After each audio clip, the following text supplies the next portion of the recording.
If holding on is our mind's default, then letting go is a process of deliberately redirecting and retraining the mind. Researchers and therapists have found that the journey of letting go often unfolds in stages, each stage with its own purpose and evidence-based techniques. We can think of it like climbing out of a deep cave into the daylight. First, you need to realize you're in a cave, awareness. Then find a way to navigate the darkness, processing emotions. Change how you see the cave walls, reframing thoughts. Get some distance from the echoing voices, decentering. Climb step by step, behavior change, and finally emerge into a new world, updating identity and meaning. Let's explore these stages one by one, along with the science and tools that can help at each step. Stage 1, awareness and labeling. Name it to tame it.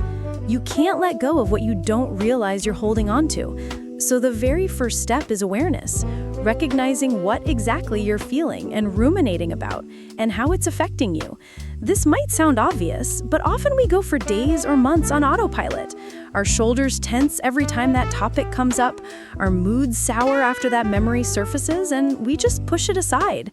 Mindful awareness means pausing and acknowledging, yes, I am angry about X, or I feel hurt when I think about Y. By shining a light on the feeling or attachment, you're essentially locating the splinter that's been stuck in your mind. Crucially, as you become aware, try to label your emotions with precise words. Are you sad, betrayed, jealous, ashamed, anxious? It might be a mix. Naming the feeling has a documented calming effect on the brain. Neuroscientists have found that affect labeling, simply putting emotions into words, engages the prefrontal cortex and dampens the amygdala's alarm signals. In one study, people viewing upsetting images showed reduced amygdala activity if they verbally labeled what they were feeling, compared to when they didn't. Their emotional reactivity literally dropped just from naming the emotion. It's as if the act of labeling organizes the emotional chaos into a form the brain can handle. So for stage 1, a practical exercise is journaling. Take a journal and write down what you're holding on to and how it makes you feel, as candidly as possible. Or if journaling isn't your thing, even quietly mentally acknowledging, I am feeling X about Y is a start. Another part of awareness is noticing the triggers and body responses. Does your stomach clench when you scroll Instagram and see your ex's feed?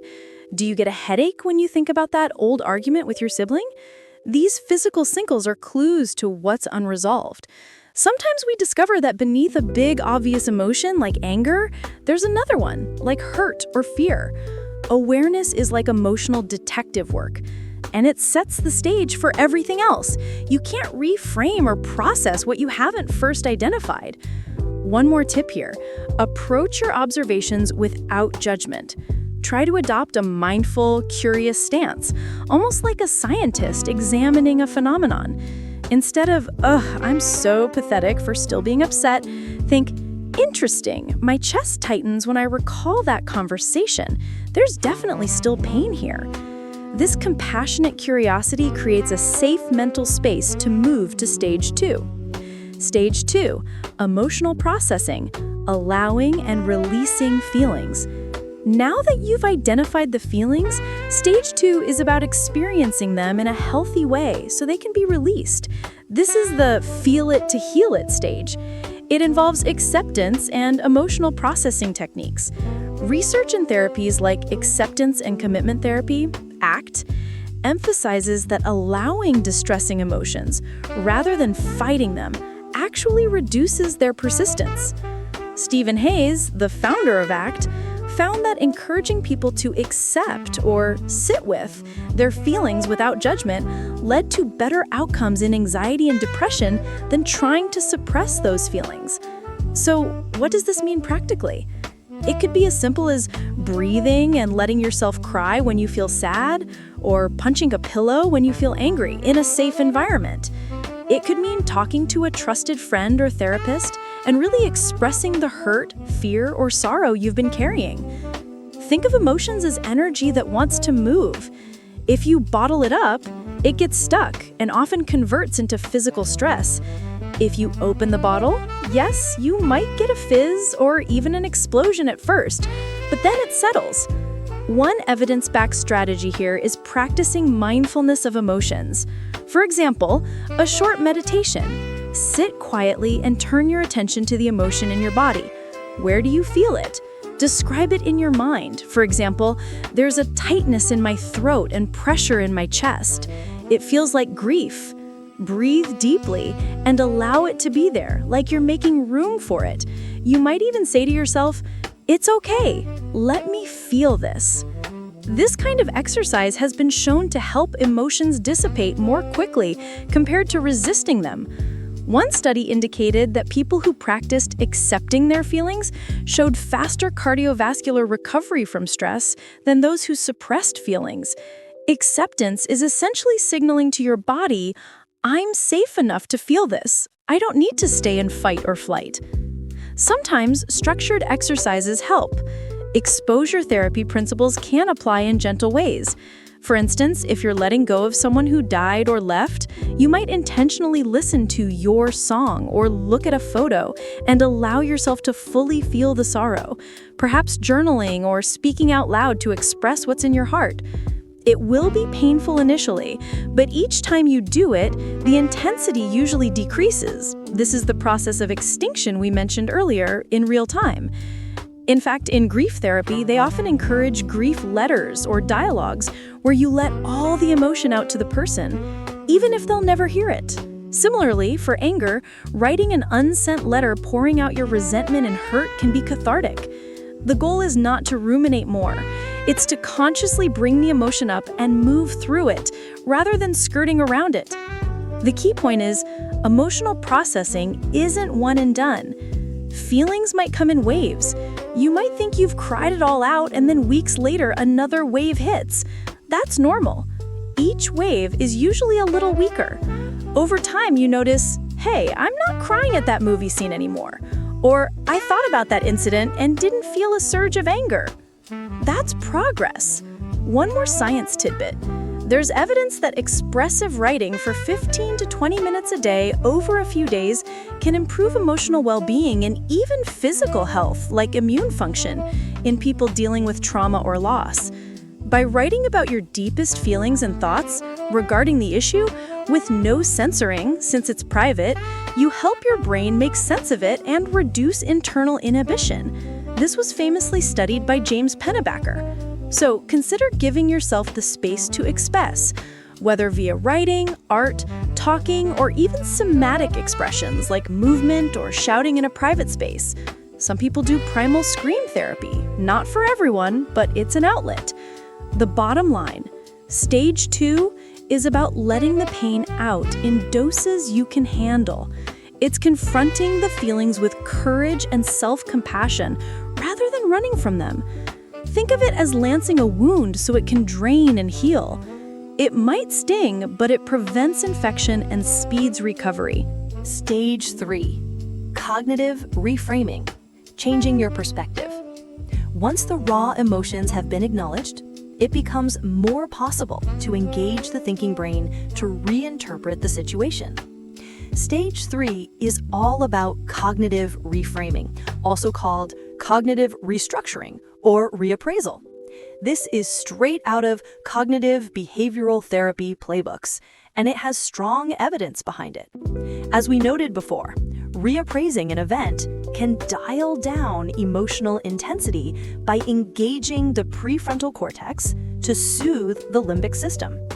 So how do we reframe? Start by examining the narrative you've been repeating.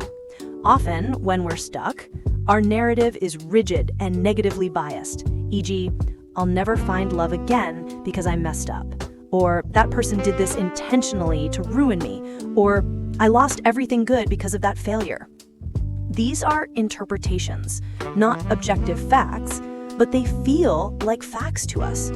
In CBT, one technique is to ask yourself for evidence and alternatives. Is it true I'll never find love? What evidence do I have? Have others in my situation found love? Yes, often they do. Could it be that I'm exaggerating permanence due to my current mood? Or Is it possible that person hurt me out of their own weakness or ignorance rather than a plan to ruin me? Could it be they were, say, acting out their own trauma? Doesn't make it okay, but it changes the story from villain-victim to something more human. We basically challenge the unhelpful thoughts and generate more balanced ones. A powerful reframe for letting go is shifting from a victim narrative to a survivor or growth narrative. Instead of "this broke me," one might come to "this challenged me deeply, but it also taught me X and made me Y." For instance, losing that job was devastating and unfair, but it forced me to reevaluate what I want, and now I'm in a career that fits me better. Or, my childhood was painful and I didn't deserve that suffering. It also drove me to break the cycle and be a different kind of parent. This is sometimes called finding meaning or benefit finding, and it's a hallmark of what researchers call post-traumatic growth. It doesn't mean you wanted the bad thing to happen, only that since it did, you can construct some meaning or positive outcome from it, which helps in releasing the hold of the purely negative story. Another aspect of reframing is self-talk. Pay attention to how you talk to yourself about the issue. Are you blaming yourself harshly? Like, "I'm so stupid, I can't let go, it's my fault." If so, practice a self-compassionate reframe. Talk to yourself like you would to a dear friend. Anyone would struggle with moving on from this. It's okay that it's taking time. I did the best I could then, and I'm learning now. This kind of kind self-talk isn't fluff. It's been shown to reduce shame and increase motivation to change, whereas harsh self-criticism often makes people feel too demoralized to move forward. You might also use metaphors to reframe internally. A common one: picture your hurt as a heavy backpack of rocks you've been lugging around. Reframe the task as not erasing history, you can't, but simply choosing to set the backpack down. The rocks, memories, can stay by the roadside. You can walk on without that weight. Sometimes an image like that can click mentally in a way pure logic doesn't. Importantly, reframing isn't about denial or overly sugarcoating. It's about accuracy and empowerment. You want a story that acknowledges the truth and points to hope. For example, yes, that relationship meant a lot, and its end hurt me deeply. Truth.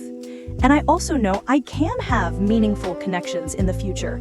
This chapter taught me what I value: hope.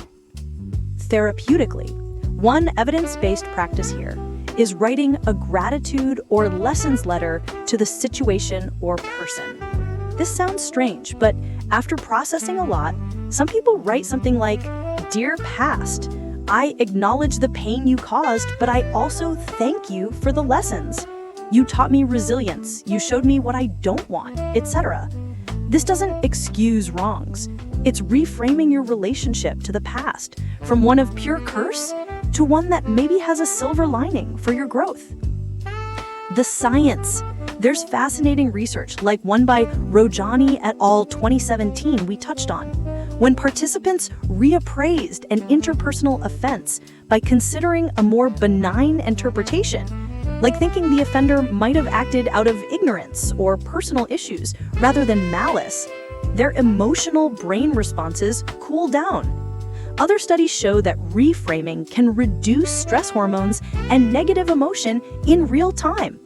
Cognitive reframing is so powerful, it's one of the core techniques taught in most therapy and coaching. So in stage 3, arm yourself with questions and new perspectives. If you get stuck, sometimes input from others helps. A counselor, or even certain self-help books or stories of others who overcame similar issues can provide a perspective you hadn't considered. It's like opening a window in a dark, stuffy room. Suddenly there's new air and you see the situation with fresh eyes.